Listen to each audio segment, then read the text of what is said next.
For over 35 years now, Carole Joy Seid has helped families homeschool with her literature-based approach to education. Over the last 5 years especially, Carole, along with our team and board members, have worked together toward the next chapter of Homeschool Made Simple and what the ministry will look like for the next generation. We're excited to share a ministry update with you and invite you to partner with us in a new way. You're listening to the Homeschool Made Simple podcast. This is a podcast to help you homeschool simply, inexpensively, and enjoyably. The whole Homeschool Made Simple team is on the episode today, including myself, Rachel Winchester, and Carole Joy Seid and JJ Seid. Before we get into the episode, I'd love to invite you to join us in 2026 at one of our regional seminars. All three of us will be there, and we always enjoy meeting you face to face. There will be like-minded families, books brought by our friends at Yellow House Story Shop, and a new option for breakouts. You can learn more at homeschoolmadesimple.net/seminars. Now let's get into the episode. Greetings to all you listeners. JJ Seid here with my mom, Carole Seid, and with Rachel Winchester. If we've had the pleasure of meeting at one of the regional seminars, hello to you again. If we haven't met, greetings to you here in the U.S., and we even have listeners across the world. And we're recording today with a special announcement that Homeschool Made Simple has actually transitioned into a 501c3. Homeschool Made Simple is now a nonprofit Christian ministry. And many of you, as you're hearing that, may think to yourself, well, I've sort of thought of Homeschool Made Simple that way all along. And in a sense, that's true. We've certainly never tried to get rich off of this, but it has, in a sense, been a small cottage industry business for many decades. And the desire has always been to serve families and to equip them to disciple their kids.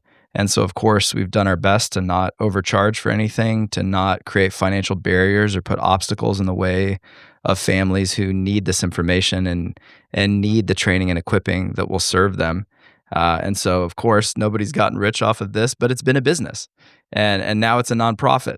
And so we wanted to spend some time today announcing that to you all, and then sharing a little bit of our heart as to why we made this decision, made this shift. It goes back to a phone call that I had with my mom a couple years ago where we realized if the vision of this ministry was going to, in essence, live even into the season where she transitions into more of a founder's role, then a nonprofit status was probably necessary.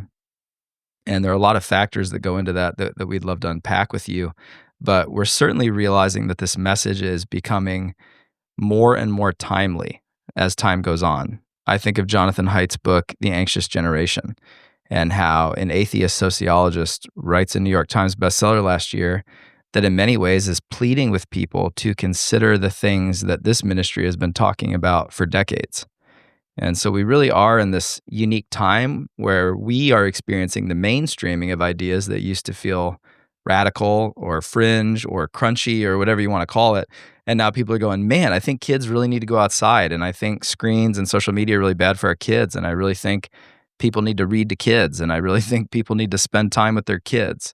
So it's sweet to be living in a time where everybody is going, hey, I don't think this is radical or weird or judgmental to talk about these things. And so now you have parents who homeschool and even parents who don't homeschool, parents of devout Christian faith and even parents who don't share our faith, who are asking hard questions about how do you live this way? How do you raise your kids in such a way that they'll flourish? And they're desperately seeking answers. So there's never been a better time for us to reach those people and offer them real help as they try to raise their kids in a way that will lead those kids to flourish. So, Mom, I'd love to hear from you as you think about this transition. What excites you about it? What are some of the things that you hope it will free you up to do as the founder of this ministry? And what does this mean for the future of Homeschool Made Simple? Great question. I guess what I've seen, JJ and Rachel, in the homeschool movement is when the founders went on to glory, their ministries really never recuperated from that loss. There was no continuum for their message. And before Dr. Moore died, he told one of my clients, Carole Joy Seid is the only one who gets it right. Meaning, I guess that he felt like I was carrying on his mantle, but it was nothing official. He never asked me to do that. I mean, we were close friends, but there wasn't a succession plan. There wasn't, how do we take this to the next generation? And the same thing when John Holt died. So sometimes when we see a really great founder leave, the planet, we're left with who's gonna keep this on? And the answer very often is, well, Susie and Harry were supposed to do it, but they don't have the same gifting, or they weren't known by the followers. Like, they were kind of in the background being a support system, but they didn't have um, the the kudos to keep this thing alive. They didn't have the following. They weren't a known entity. So my dream is for you and Rachel and other people that we're going to be raising up, coming alongside while I'm still alive and mentoring you guys and cheering for you. And then also the things that you bring to the table that add, I feel like you both add so much value to the ministry, and we will be adding probably other people in the next few years as well. So we're more of a team ministry instead of a one-man band. And so that gives me great joy and satisfaction to see that already starting to take root. And then, of course, financially, all the vision and expansion that our board has and that the three of us have, those things, some of them are going to be somewhat expensive. We've always been a low cost automobile. We're not a flashy thing. Dr. Moore used to sit on trains and wait till people got off and then pick up their Wall Street Journal and read it so he didn't have to buy a newspaper. Like, I was raised by someone who his wife would show me her beautiful shoes and she'd say, I got these at the thrift store. They were $3 and they were like super expensive shoes, And so I say all that to say we've always been a lean, mean machine, always, as a ministry, and we want to continue to do that. But we have some dreams that we share with Martin Luther King Jr. We have a dream, and our dream is we want to do things that will take us into the next generations. And so we're inviting people to partner with our ministry. If this ministry has been a blessing to their family, if they believe in our message, if they want to see it continue, then we're like, come on board and join us as a team. And it's tax deductible if you invest in the ministry now. So we went to the expense and the trouble of doing this because we wanted to kind of remove any barriers for people to invest in the ministry that we ourselves are investing in it. So we're not asking anyone to do something we ourselves have not done. And so we're just saying, come and join the party with us. JJ Seid here. One of my favorite resources that we use in our home, CTC Math. The founder, Pat Murray, is an award-winning math teacher, a dad of 10 himself. He teaches the concepts really simply and concretely and quickly. He makes it fun. He gets your kids moving quickly through the lecture into practicing and learning on their own. It's definitely removed a lot of the tears and the tension out of math in our house. There's even a 50% discount for homeschool families. You can go to ctcmath.com to learn more.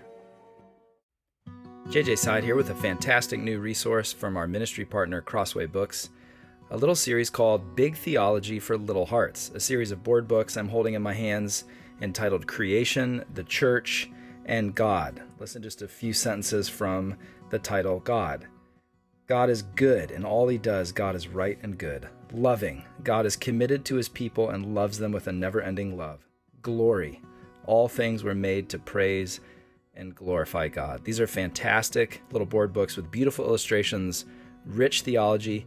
You can pick up the books in the Big Theology for Little Hearts series wherever books are sold, or visit crossway.org/Big Theology for Little Hearts to learn how to get 30% off with a free Crossway Plus account. Yeah, I've thought a lot about this as we've worked through this process. It's obviously not simple or straightforward for anyone who's done it. Working with the IRS, gathering a board of wonderful, trusted leaders from across the country to serve on our board, and thinking deeply through the values of this ministry and why this ministry needs to carry on. In a minute, Rachel, I'm going to kick it to you, and I'd love to hear you talk about how this transition may open up opportunities for you to do more of the things you love and are good at. And what people may not realize is how many years you and my mom have worked together. And in a sense, it's this great gift. We're not scrambling here in the 11th hour, but actually, you and my mom are deeply aligned in your values and your passion. You answer the same questions in the same ways in the best sense. And so I know, Mom, you're not worried because you feel like you have spiritual sons and daughters who carry the DNA of this ministry and understand what matters most, and that allows you to relax in some ways. So in a second, Rachel, I'd like you to talk about your hopes for that as it relates to your role. But as I've tried to distill down what I think matters most as we make this transition, I think it probably boils down to this fascinating dynamic where there are far more people who would be passionately embracing this philosophy that don't know about this philosophy. And so the people that we serve, we're so grateful to serve. And yet we're also painfully aware that there's, in a sense, a ceiling on our reach. We haven't wanted to lose our way or lose our identity by sort of, turning it into a money-making machine so that we could napalm the world with our message. And so in that sense, we've had a relatively limited audience. We have relationships that stretch back decades with families where now, you're receiving thank you notes and text messages from people who were raised under this philosophy and are now deciding to homeschool their own kids in this philosophy and have circled back to say thank you because they're making the connections of how, in many ways, this ministry helped redirect the course of the way their parents raised them and is now informing the way in which they're raising their own children. So we're grateful for that kind of multi-generational legacy that we're increasingly hearing come back to us as it relates to what you've done for people over the years. And so I'm realizing that probably the greatest thing for us to celebrate in this transition is the opportunity for more people to hear without putting massive financial barriers in front of people, doubling the price of seminars or something bizarre so that we could expand the message. But instead, knowing that there are people who have means and gratitude who care about this ministry deeply and have benefited from it greatly, who, as they pray and consider how they might partner with us either on a regular monthly basis or one-time gifts, will actually cause this message to reach people that didn't even know that this was out there. And it's sort of by analogy what C.S. Lewis says in his famous book, The Four Loves on Friendship. The one way to think about friendship is the thought that comes to us, you too, I thought I was the only one. I love And so there are other like-minded people around the world that if they heard this philosophy would say, oh, those are my values. That's how I'm longing to raise my kids. And I didn't know this was a thing. I didn't know that somebody had put a lot of time and thought and energy into this. I didn't know that people were banding together to support and encourage one another and doing something radical and doing things differently. That it's not just school at home, but it's something so much more sophisticated and enjoyable than that. So that's my hope for what the nonprofit status does is the message can reach more people while also removing barriers for those without massive financial means to get the tools they need to hear the message and for what we're offering to be given away and to be accessible to more and more people. So Rachel, I know you've done a lot to get us to this point. You've done operational tasks, you've done things that are not necessarily your favorite thing because you love the ministry and you love to serve and you're diligent. But we're on the cusp of something that will actually free you up to do more of the things you love and are good at, if you want to talk about that a little bit. Yeah, sure. I'm an idea machine, as Carole calls me. So I'm always generating ideas, dreams, imaginings that mostly can't get done. So, yes, I have some things up my sleeve that I hope to do. But yeah, as you alluded to a few minutes ago, I like to think that I came in the back door of this ministry because I literally walked into the back door of Carole's house. And so I didn't come into a seminar because I needed to homeschool my kid. I came in as a hungry teenager, basically, who was curious and intellectually, spiritually hungry. And Carole was available. And we connected at the right time. And the Lord provided. And so that was, I guess, almost 15 years ago soon. So I'm kind of a daughter, but got adopted as a teenager. So, yes. So I feel like the DNA got in a more organic way. And so I came to seminar for the first time, I think when I was 20, maybe. And so it was not high stakes for me. It was just oh, yeah, this sounds like something I would have loved to experience as a kid. Or, yeah, this is how I learn now. Or this is the way that I, want to continue learning. Or this would be great for when I do have a family one day. And then my husband was open to it when we did meet and get married. So it all worked out. But yeah, so it's, Or that would have been the end of that relationship. yeah, it would have been rough. We would have had to split one way or the other. You or him, so that would have been a hard decision. But yeah. So I feel like it's that Carole's work has been a boutique, and it's been in just more small, like you said, cottage industry. And this isn't an expansion so that we can lose the identity, because we're all still very much, as Wendell Berry said, like, think little people. And that's a very important value for me personally and for all of us, that our local places are really important to us, and our local people and the flourishing of those places. So it's not the desire to, go big and think big and industrialize everything. But to me, it really is getting it into the hands of those people who can't. And really, those are the least of these. Like, I went into a woman's house one time. My pastor's wife and I were helping her. She was expecting twins, and she already had like 5 kids or something. And there were huge screens on the wall. And it just felt so oppressed when I went there. And it's like, to me, that's who this is for, because those people need that freedom and that deliverance. And so to me, it's like the expansion of it gives us opportunity for that kind of thing too. That's Yeah, good. that's a really great illustration, Rachel, because it's a reminder that we live in an age where inequality is being talked about more and more, where are wrestling with this idea of the haves and have-nots. How much is that a thing we should focus on? How much of that is something that is a distraction? And yet the truth of the matter is, no matter how you think about that dynamic, it's reading and it's this philosophy that lifts the ceiling for anybody, regardless of their income level, and regardless of how they were raised or what kind of assets they've inherited from their family of origin. It really doesn't matter. There's a way in which this taps so much into the most positive versions of the American dream, which is that if you work hard and stay humble, good things can happen to you over time if you're patient. And homeschooling, and particularly this philosophy, connects so beautifully to that. That books in the home matter more than whether or not your parents went to college statistically, and whether your mom or dad read to you matters more than whether or not you had a private tutor. So in fact, what we're doing is private tutoring, isn't it? So there is something so beautifully democratic that whatever obstacles you're trying to overcome, whatever deprivations you experienced in your family of origin, this is a philosophy that's for you. This isn't for the elites. This isn't just for people who have tons and tons of extra disposable income.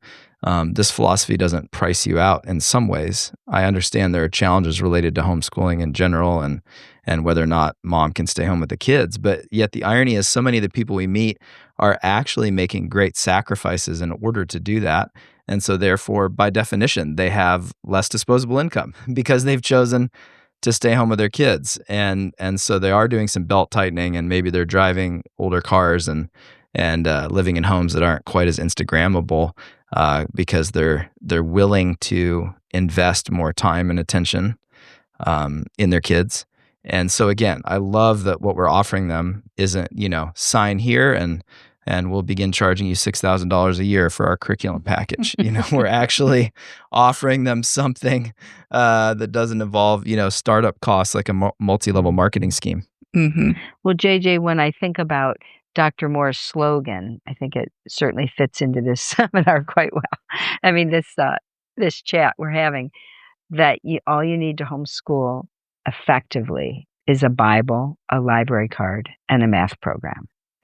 And that is a message that needs to never be lost, because I feel very often in the homeschool community that there are people, is it called hawkers, when you walk through like a circus and everyone's yelling at you, come over here, come see the fat, da, da, da, da, whatever it is.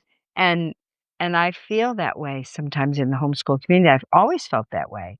But because I had Dr. Moore in my ear from day one, I rarely, at the first few years, I was buying things that after 2 weeks I hated, and they were very expensive hobbies that I was creating that didn't work out. But after a year or two, you grow in confidence and you're like, Yes. what did Dr. Moore say again? Oh, yeah. And so I think, equipping families that nobody needs to homeschool more than people who are financially straining.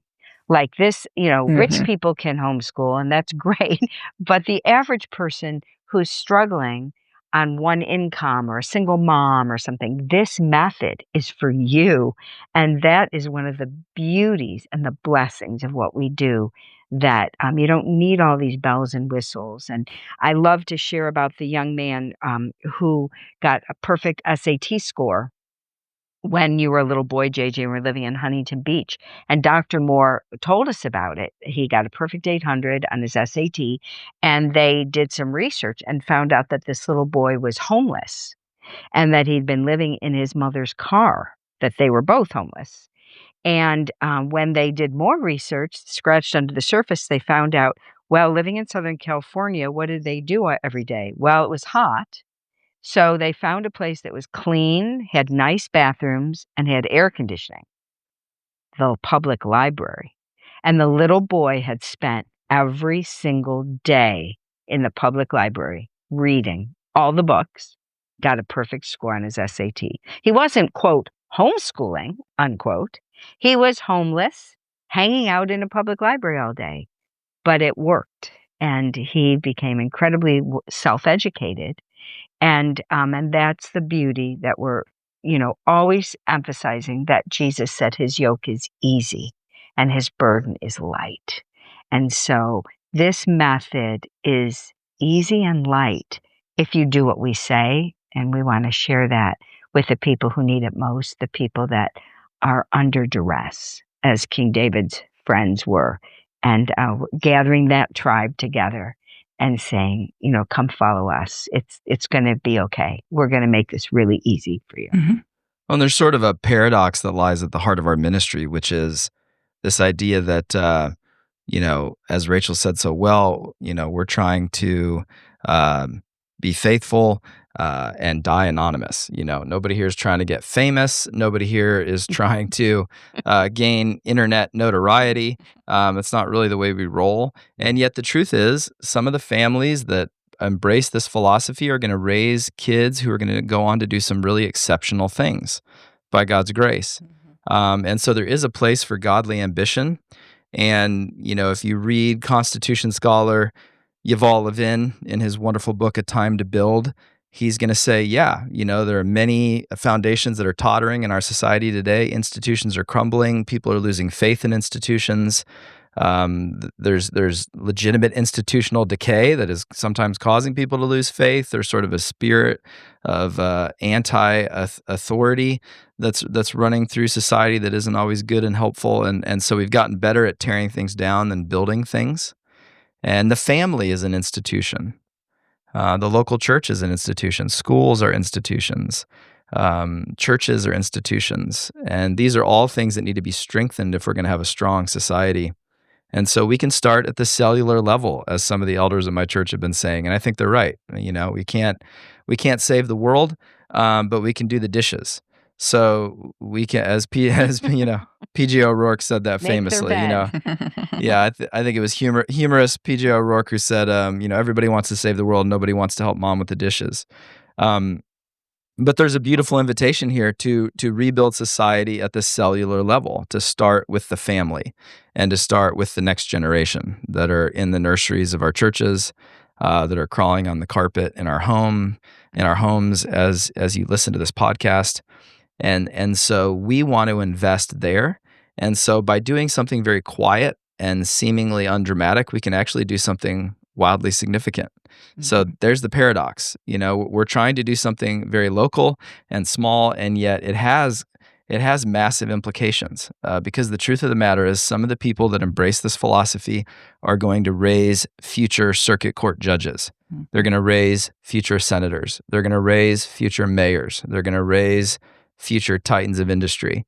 They're going to raise future scholars and inventors, and that's going to be because this is a philosophy that actually fans curiosity into flame, that doesn't turn children into widgets, that gives kids time to be bored and therefore to discover what they're good at and what they like.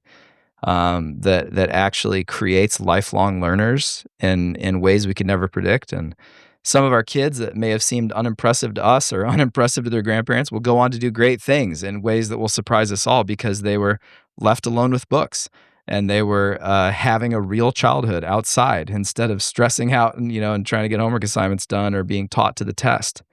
So there are some really big things that will come out of this movement, not because we were trying to do big things, not because we were trying to raise rich and famous kids, but really because we were trying to raise kids to be good citizens and to have a strong moral backbone. That's it.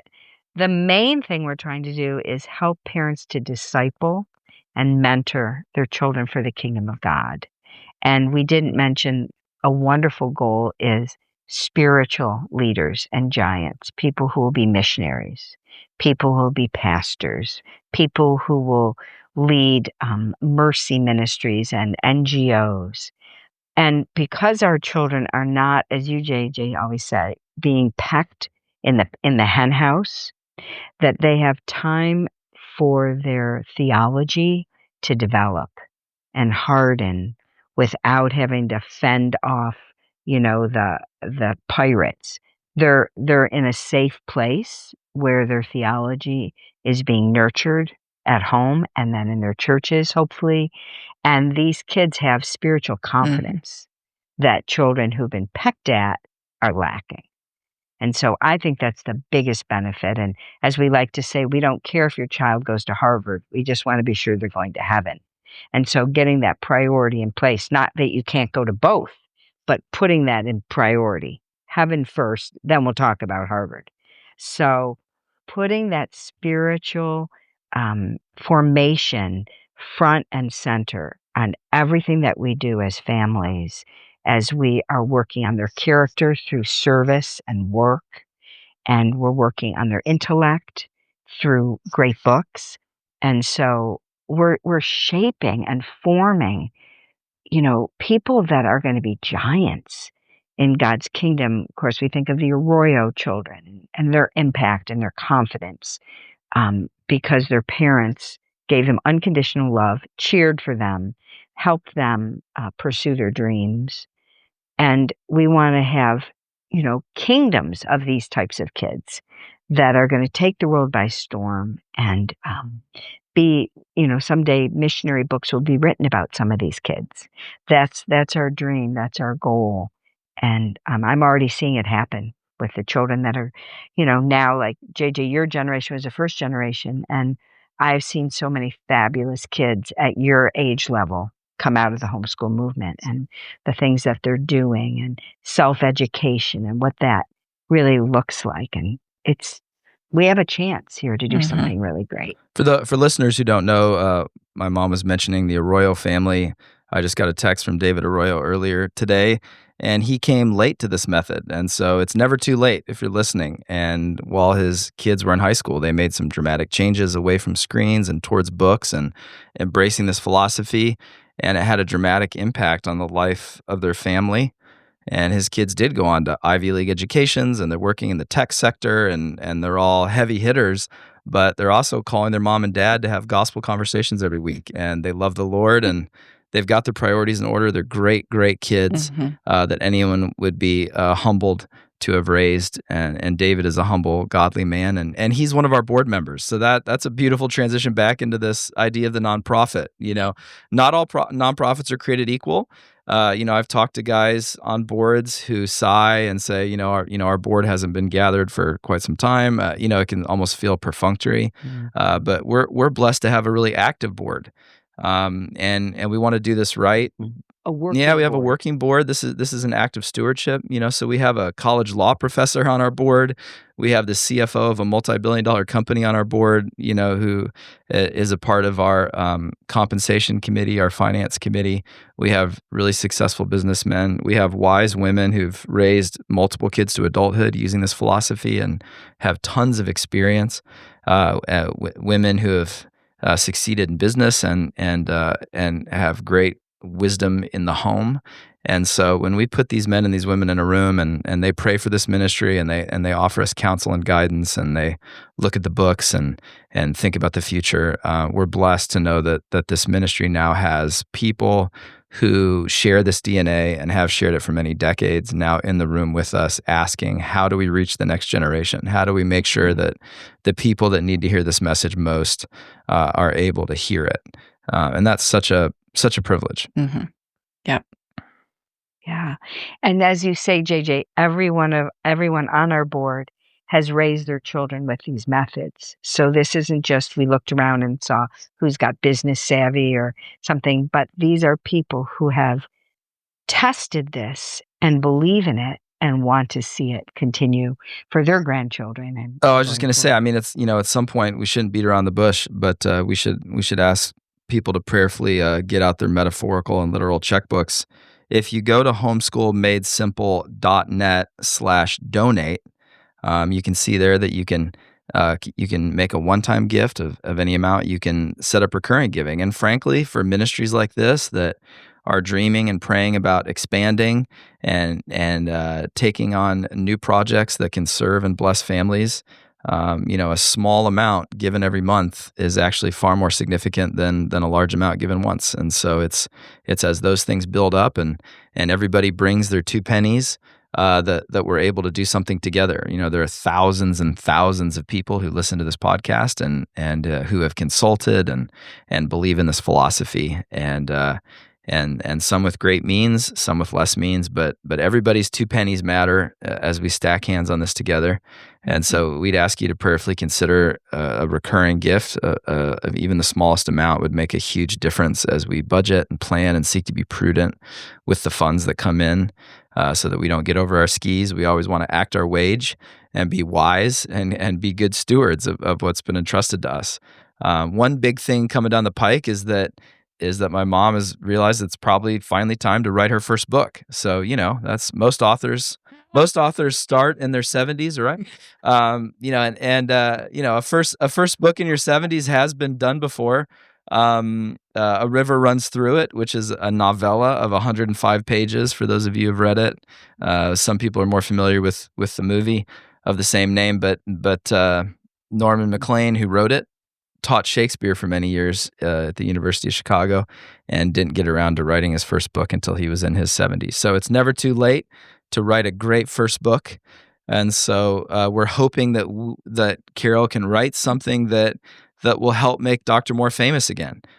Because as we pick up his book that's now sadly out of print, Better Late Than Early, which you can still sometimes get through Kindle and other digital means, the research in that book and the careful thought is as relevant as ever. But we need new books to carry on that message and to reintroduce people to the work of Dr. Raymond and Dorothy Moore. And so our hope is that as we transition to a nonprofit and my mom sets down some of her tasks, she can turn her hand to writing. And that's part of how institutions grow in maturity and sophistication as you transition from an oral to a written culture. Rachel has started creating some planning worksheets.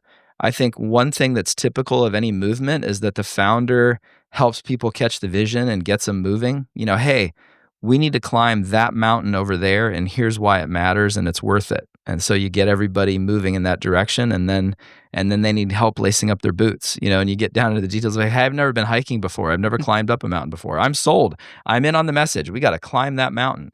And then the hike gets difficult, and people don't know how to put on a backpack, and they get discouraged and they fall out. And so we're realizing that that's a real issue of stewardship at this season of the ministry's life is we have a lot of people who are bought in, but they either get overwhelmed or they need more help and guidance to not drop out. And if they don't get it in a timely way, sometimes they quit, not because of philosophical reasons, but because they're thinking to themselves, I wish I knew how, or I wish there was somebody to show me. So Rachel is uniquely gifted in creating the kinds of tools that demystify this philosophy for people and put the cookies down on the shelf. My wife is similarly wired, where she believes wholeheartedly in the vision, but she's going, I'm going to need someone to kind of draw this out for me. I need something I can see and touch. So that's something that will be increasingly happening as we create tools and resources, not to put people in a box or to tell you exactly how to do it, because every family is going to figure out their own unique way to do this. That's part of the beauty of it. No fingerprints are alike, and no family is going to homeschool identically. And yet, people are longing for tools. People are longing for resources that will make this feel less ethereal, less overwhelming, more concrete. And those are the kinds of things that we're longing to put our hands to and build in this next season. Yep. It's like in design, you've got to know the rules before you break them. But if you know the rules, then you can intentionally now, I'm going to break the rule of thirds because it's not doing what I want it to. But then when people don't know like what the rules are, what the boundaries are, what am I supposed to be doing, then they feel lost, and you don't know why you're doing anything. You don't know why something's working or why it's not working. But then when you can like reference those rules, then you can know, that rule isn't working for this design, and so I'm going to break it. And then you feel empowered to make that decision rather than just willy-nilly throwing things places and hoping it looks okay. Yeah, that's exactly right. Yeah, we want to give people lots of freedom, but we also want to give them clarity and confidence. And if we can get that mix right, I think more people are going to not quit, and not drop out when it gets hard or it gets overwhelming or it feels fuzzy. So we hope that you've enjoyed hearing about this massive transition in the life of our ministry after decades of walking alongside families across the country and across the world. And we hope that this next season is even more fruitful and brings God even more glory. So that link again is homeschoolmadesimple.net/donate. homeschoolmadesimple.net/donate. We would ask all of you to pray for us for great wisdom and discernment, for stewardship of the resources that are entrusted to us, and that the families that the Lord wants to hear this message would hear this message and be enabled to more faithfully and fruitfully disciple their kids for the glory of God. That's our heart here. And as the Lord moves you to partner with us financially, we say thank you ahead of time for your generosity, your support, and your gratitude over all of these years that we've walked together.